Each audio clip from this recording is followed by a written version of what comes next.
Assalamualaikum. Semalam lepas habis berniaga, on the way balik, Atif hantar satu video. Atif hantar dekat Mamu lah satu video. Ada satu uncle Chinese ni, dia buat satu video mengatakan lemseng Mamu keras.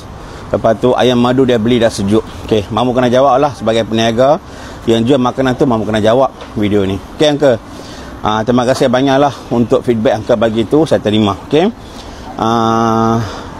uncle kata lemseng saya lihat, kalau saya bagi free pun uncle tak nak. Saya pun tak nak jual sebarang produk makanan pelanggan tak puas hati dan saya dapat duit haram. Dalam agama saya dilarang sama sekali. Okey, ni lemseng saya.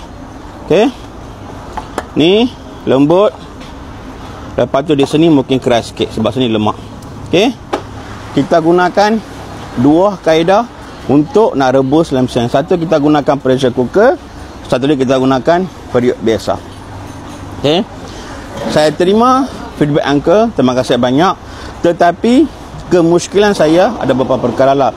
Satu, uncle buat video tak tunjuk habis.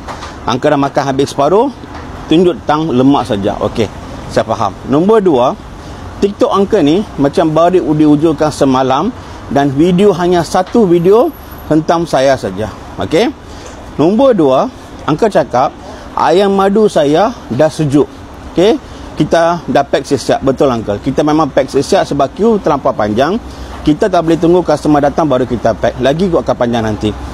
Mana-mana event pun peniaga makanan dia pack siap 15 minit 20 minit sebelum kaunter pelanggan datang kaunter. Macam tu lah. Dan saya jual macam-macam menu. Okey, nasi biryani ayam bawang, nasi biryani ayam madu, lemseng, kambing, macam-macam menu.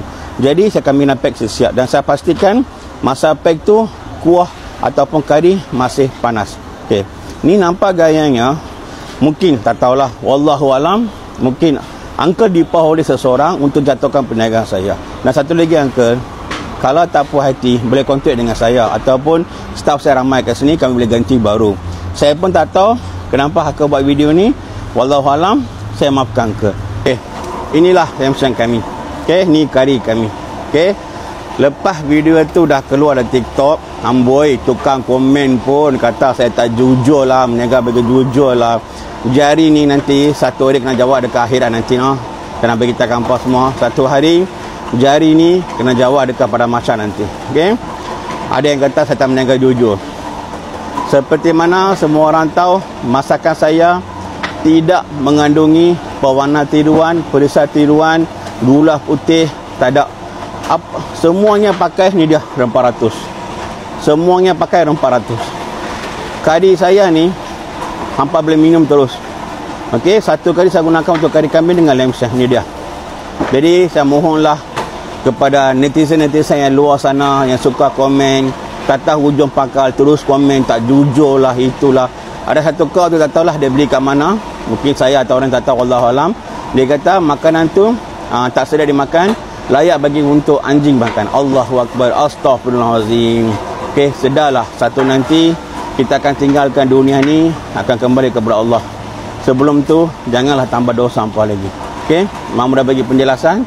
Yang uncle makan tu memang makanan saya, daripada kotak, daripada warna kari saya tahu.